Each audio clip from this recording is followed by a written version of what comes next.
Olá pessoal, tudo bem? Bom, hoje nós vamos falar um pouco sobre vetores, tá?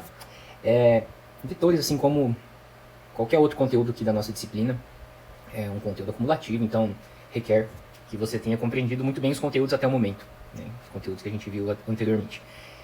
Então, se você ainda tem dificuldade, não compreendeu muito bem, tem dúvidas em estruturas de repetição especificamente, estruturas condicionais, os blocos, né, como que delimita esses blocos, tanto em algoritmos quanto na programação, eu sugiro que você reveja todo o material, né, a respeito desses conteúdos, tente correr atrás de resolver essas dúvidas, essas pendências, para que você não venha ter dificuldade em compreender este conteúdo de vetores, beleza? Então, para começar, né, como qualquer outro conteúdo novo, eu gosto de trazer sempre uma introdução, até para justificar e vocês, a gente poder construir juntos uma ideia, né, do porquê que a gente está estudando esse conteúdo, porque estamos passando por esse tópico, e não simplesmente por estar na ementa do curso, né? E para justificar, eu acho que trazendo um problema, né, uma situação problemática, um problema computacional, claro, né, fica mais fácil de compreender isso, tá? Então, vamos supor que a gente tem esse problema aqui, ó. Dadas 5 notas de prova de estudantes de uma disciplina, né? Então 5 notas, são 5 estudantes, cada estudante tirou uma nota, né? Tem uma nota de prova. Deixa eu anotar aqui. 5 estudantes, né? Calcular a média dessas notas. Média que a gente considera que seja uma média aritmética, tá? Anotar isso aí. E obter a quantidade de estudantes que obtiveram nota maior que a média e quantidade de estudantes que obtiveram nota menor que a média, tá? Maior que a média e menor que a média, tá? Só para reforçar, tá? Essa média não é a média da escola, média 6, média 7, por exemplo, tá? É a média aritmética das notas de prova desses estudantes que você vai ler da entrada, tá? Que o teu programa vai, o teu algoritmo, o teu programa vai solicitar que o usuário informe essas 5 notas, tá? E aí, a partir dessas 5 notas, o teu algoritmo, o teu programa vai calcular a média aritmética dessas notas. E aí o objetivo é, com base nessas notas informadas, verificar e contabilizar quantas foram acima da média, maior que a média, e quantas foram abaixo da média, acima e abaixo, tá? Então, para ilustrar melhor, vamos supor que essas sejam as 5 notas. Deixa eu colocar aqui do lado. Vou chamar aqui de N1, N2, N3, N4. São 5 notas, né? Aqui eu vou calcular a média. Então, são 5 notas. Vamos supor que o usuário coloque na entrada essas 5 notas como, por exemplo, 7, 7,5, 8, 8 e 7. Né? Se a gente calcular isso aqui, é exatamente 7,5, né? Porque tem duas notas 7, duas notas 8 e uma 7,5. Acho que é exatamente na metade aí o 7,5. Então a média da turma, o desempenho da turma, com base nas notas informadas, é 7,5. E aí o objetivo do problema, né, é identificar a média, que já foi identificado, e com base nessa média, calcular quantos foram acima da média, esse e esse, e quantos foram abaixo da média. Calcular, né, computar, contabilizar. Esse aqui não entra, porque é exatamente igual à média, né? E o exercício, o problema está pedindo quantidade de estudantes que obtiveram nota acima e nota abaixo da média, tá? Então seria, para esse exemplo, para essa entrada, seriam 2 notas maiores que a média e 2 notas menores, inferiores à média, né? Então, para resolver esse problema, basicamente eu precisaria de 5 variáveis para guardar cada uma dessas notas, né?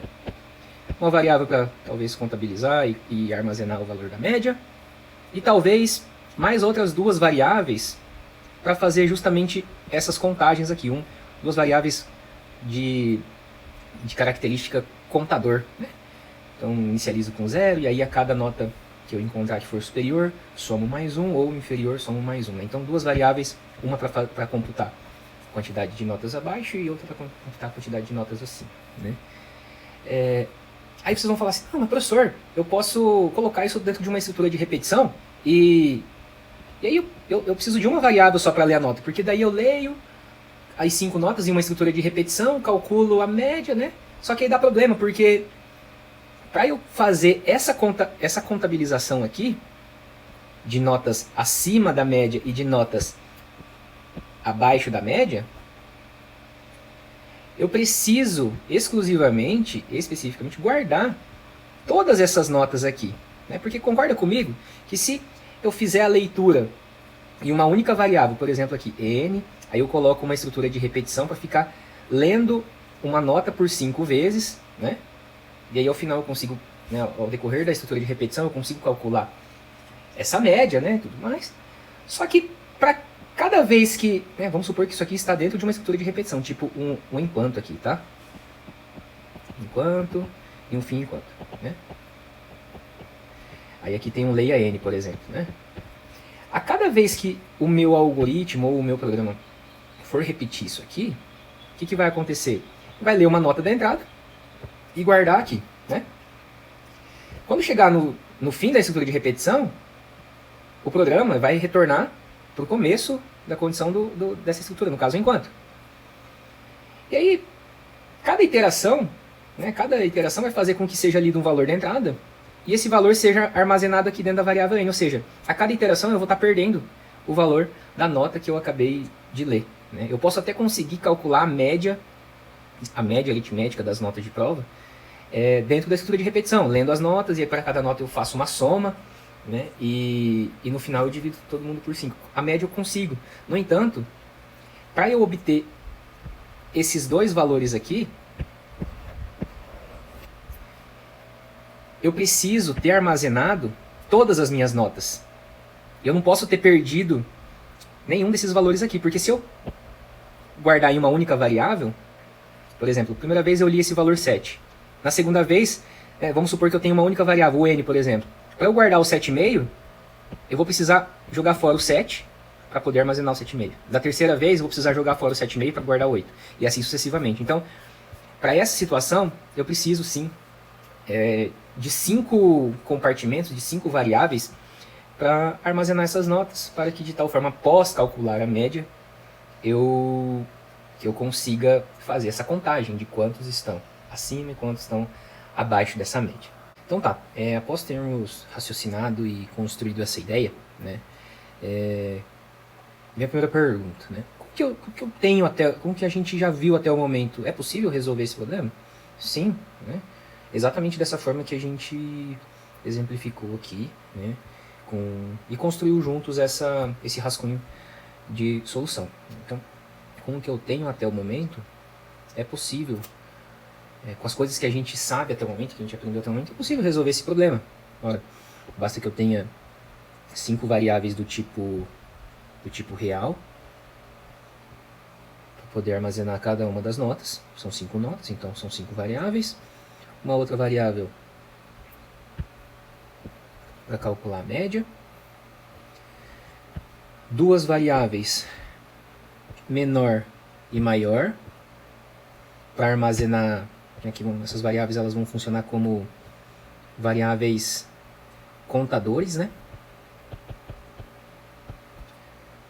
Onde a variável menor, a ideia é que ela seja o contador de notas menores que a média, e a variável maior seja um contador de notas maiores que a média, né? Então, faço a leitura das notas, né? Calculo a média, certo? Imprimo na saída essa média que eu acabei de calcular, até aqui ok, né? E como que eu tenho até o momento, né? Como que eu posso contabilizar as notas, por exemplo, abaixo da média? Bom, basta que eu compare nota a nota, certo? Basta que eu compare nota por nota com a média que eu acabei de calcular. Se cada uma das notas for inferior à média que eu acabei de calcular, então eu contabilizo mais um na minha variável menor. E faço o mesmo processo, né?